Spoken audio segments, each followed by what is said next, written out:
Buenas a todos. En este video vamos a analizar las diapositivas tituladas El fin del arte, en las que se aborda el capítulo Introducción moderno, posmoderno y contemporáneo de Arthur Danto, publicado en su libro Después del fin del arte. Para comenzar, Danto hace un paralelo entre su teoría y la teoría de otro teórico llamado Hans Belting. Este último plantea que las imágenes producidas hasta el Renacimiento no forman parte de la era del arte. Esto significa que su condición artística no figuraba en la elaboración de las mismas.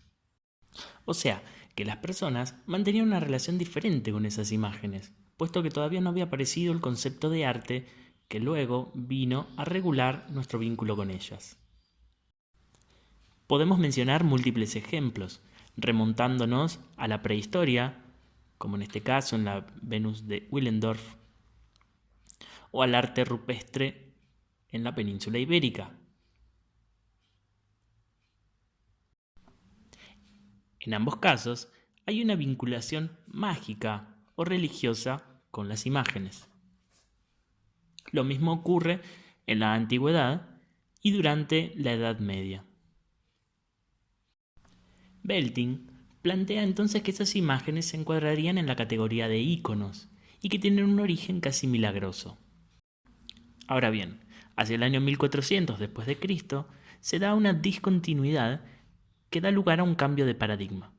Desde un paradigma teocéntrico se pasa a un paradigma antropocéntrico.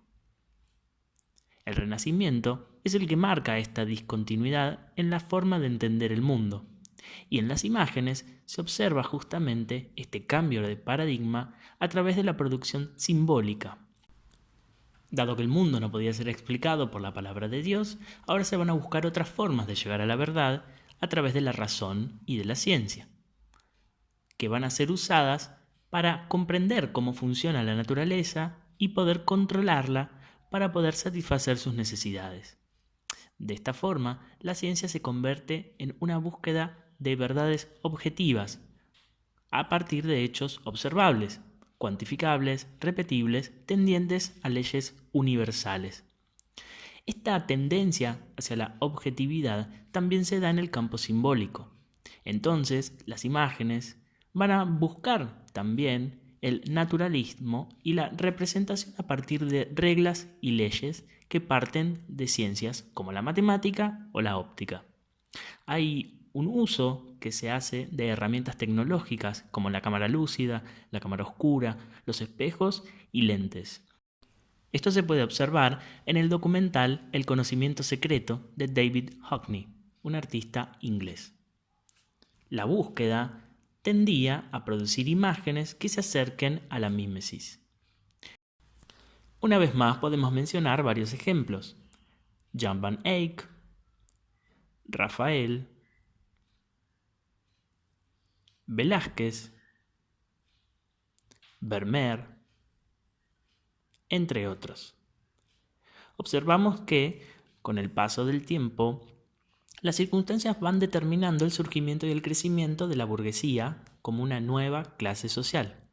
Esa burguesía comienza a tener acceso a bienes simbólicos, como las imágenes, por lo que se genera una mayor demanda, lo que ocasiona una multiplicación de la oferta y de la competencia de esos primeros gremios que luego se transforman en talleres. Sin embargo, se generan mecanismos para que siga siendo restringido ese campo de la producción simbólica. Surge la noción de genio creador, de obra de arte, algunos circuitos de legitimación e instituciones como la academia, los museos, los salones, la crítica de arte y luego una disciplina como la historia del arte. En su conjunto, estos elementos van a conformar lo que se conoce como el sistema del arte. Este es un proceso paulatino y la construcción de este sistema del arte tiene que ver con la consolidación de una cultura hegemónica, eurocentrista, machista, heterosexual, blanca y más tarde evolucionista. Esta cultura occidental es la que controla los parámetros en los que se desarrolla la actividad artística, va regulando esa producción y va reproduciendo las formas culturales generación tras generación. De esta manera, contenido y forma se van modificando con el paso del tiempo. De hecho, vamos a tener múltiples movimientos artísticos, múltiples estilos y géneros. Sin embargo, siempre se mueven dentro de lo normado por el campo de esta cultura hegemónica europea. Cuando la fotografía irrumpe y se populariza y luego se desarrolla el cine, se genera una discontinuidad porque se le quita al arte el monopolio de la producción de imágenes. De esta forma, el sistema del arte comienza un proceso que tanto dan llamar introspección. Empieza a preocuparse por sí mismo y ya no por la representación del mundo.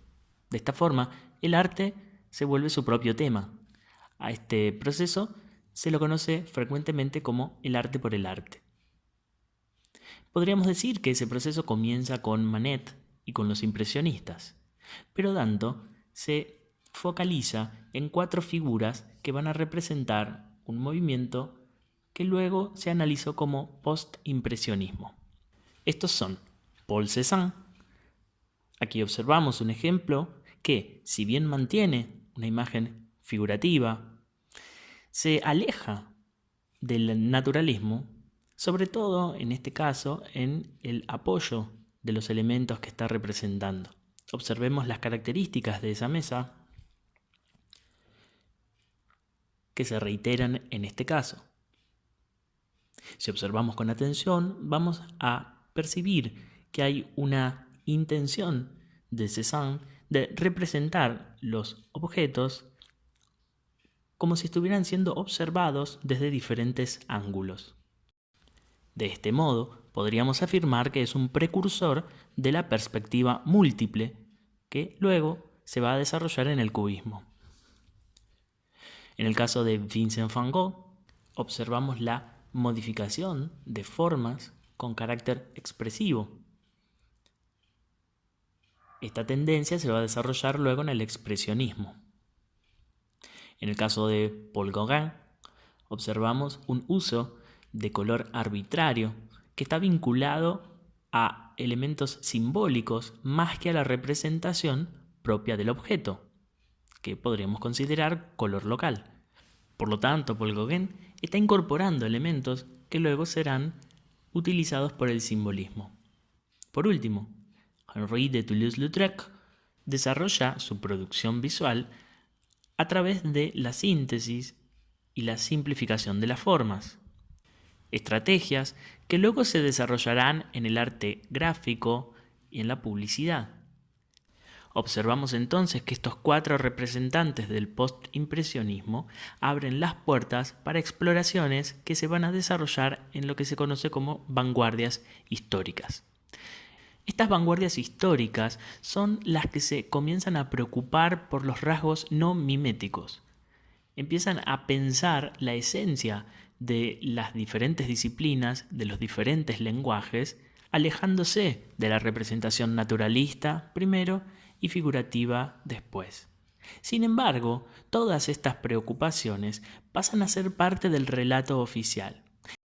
Es decir, se modifican las preocupaciones que tienen estos artistas, sin embargo, no se modifica el concepto de arte.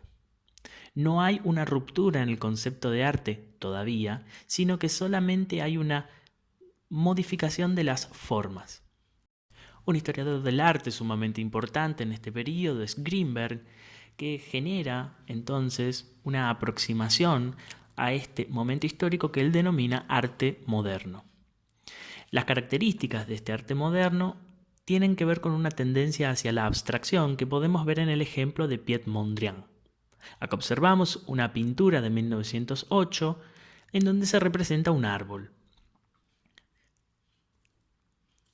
En la pintura de 1911 ya observamos cómo ese árbol con características expresivas se va modificando hacia una geometrización que se va a acentuar en 1912 y que en la siguiente composición va perdiendo su carácter figurativo para concentrarse en las formas y líneas puras. Esos árboles están apenas insinuados y luego desaparecen cuando Piet Mondrian desarrolla el neoplasticismo. Observamos entonces una tendencia a la abstracción que se va a dar en muchos movimientos artísticos de la época. En Malevich tenemos otro ejemplo de esta tendencia abstracta que a través del tiempo va a llevar al extremo. Como observamos, esta tendencia va a atravesar la primera mitad del siglo XX hasta llegar al expresionismo abstracto en Estados Unidos y al informalismo en Europa.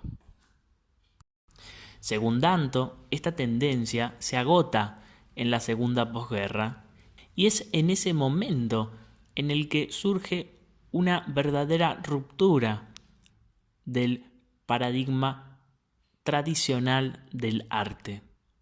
Por lo tanto, tiene fin esa era del arte que había comenzado con el Renacimiento. Si bien los cambios principales se dan en la década de 1960, es recién 10 años después que se empieza a tomar conciencia de este quiebre que hoy conocemos como paradigma contemporáneo. Podríamos hacer una distinción entonces entre arte moderno, que es la producción artística del momento cúlmine de la modernidad, desde 1880 hasta 1960, o sea, desde el impresionismo hasta el expresionismo abstracto y el informalismo. Luego, el arte contemporáneo no indicaría una cuestión temporal de la producción artística, sino la utilización de nuevas prácticas, nuevas formas de entender, de producir y de percibir el arte, que se da desde la década de 1960 hasta la actualidad. Y por otro lado tenemos el término arte posmoderno, que solamente se refiere a ciertas prácticas artísticas, ciertas producciones que tienen un estilo identificado con la cultura posmoderna. Algunos de los ejemplos que Danto menciona como arte posmoderno son los siguientes. Rauschenberg, en este caso, intenta mezclar iconografía propia de los medios masivos de comunicación, figuras emblemáticas de su época, con iconografía propia de la pintura tradicional, el arte elitista, mezclando entonces campos restringidos con campos populares, imágenes propias de la tradición artística con imágenes propias de los medios masivos de comunicación, prácticas de reproducción con tradiciones del oficio técnico del pintor, como el trabajo con óleo, formas figurativas y naturalistas con formas geométricas y artificiales. Schnabel, en este caso, genera mixturas entre disciplinas diferentes como la cerámica y la pintura, formas de representación clásicas de la antigüedad mezcladas con formas propiamente contemporáneas. Seyle, en este caso, propone la intervención de estilos marcadamente diferentes que, si bien provienen de la tradición pictórica, también podría situarse en un límite borroso con el arte impreso y con la fotografía. En el caso de la arquitectura hay múltiples ejemplos en los que existe un retorno a la ornamentación y al desprendimiento de formas únicamente utilitarias. La escultura también incorpora elementos de la posmodernidad como la ironía y el sincretismo, como es el caso de Jeff Koons. La utilización de materiales no convencionales es otro rasgo característico de la posmodernidad, en la que interactúan elementos heterogéneos provenientes de diferentes universos conviviendo en un mismo plano. El arte posmoderno, entonces, es definido por el teórico Robert Venturi como aquellas obras en las que aparecen elementos que son híbridos más que puros, comprometidos más que claros, ambiguos más que articulados y perversos, aunque también interesantes. Sin embargo, no toda la producción contemporánea estaría dentro de esos parámetros. Insisto, Danto sostiene que el arte contemporáneo no es un período, por eso él prefiere llamarlo arte posthistórico, porque es una ruptura, una discontinuidad respecto de un concepto de arte que existió durante la modernidad. En este arte posthistórico no existen criterios a priori acerca de cómo las obras deben verse. Por lo tanto, hay una ampliación de los límites a experiencias particulares, minúsculas y dispersas. Así como el museo es la vedette dentro del esquema del sistema del arte en la modernidad, justamente es el que encarna las actitudes y las prácticas que definen también a este momento posthistórico. Esto se ve reflejado en la obra de Joseph Kosuth llamada El juego de lo inmencionable. En 1990, Joseph Kosuth crea esta obra en torno a la censura a partir del conjunto de la colección permanente del Museo de Brooklyn. Es una intervención, obra, curaduría, que yuxtapone piezas artísticas que a lo largo de la historia habían sido cuestionadas por motivos políticos, religiosos o sexuales. En la obra se subraya la subjetividad del gusto y las tendencias hacia la censura. El museo es un artífice de ese gran relato modernista y ese relato deja fuera un montón de producciones, de manifestaciones que, según algunos defensores de esa historia del arte oficial, no eran significativos como parte del progreso.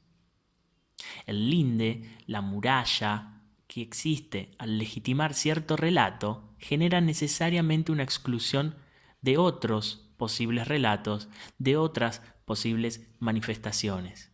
Explicitar esta censura, señalar esta exclusión, es justamente una de las problemáticas que podemos interpretar a través de la obra de Kosuth. Uno de los artistas que Danto analiza es Andy Warhol, justamente para señalar que no existe en este periodo una manera visible de poder diferenciar lo que son obras de arte de lo que son meras cosas. El ejemplo de las cajas Brillo lo que hace es poner en evidencia que no hay diferencias sustanciales en cuanto a cómo se ven esas cajas que Warhol construye y que expone en la galería con respecto de las cajas que aparecen apiladas en los supermercados o que están en nuestras casas. En ese sentido, podríamos incorporar la idea de José Jiménez, que establece que el concepto de obra de arte supone ante todo una delimitación de ciertos productos humanos frente a otros. Estarían las obras artísticas y las obras no artísticas. De un modo inmediato, pues, al hablar de obras de arte, establecemos una distinción entre estas y los simples artefactos. Nos situamos dentro de una categoría especial en el mapa de los objetos y situaciones producidas por el hombre. ¿Dónde está esa línea divisoria entre los artefactos y las obras de arte? ¿O entre las meras cosas y las obras de arte? Pues bien, en los materiales usados justamente no está esa diferencia.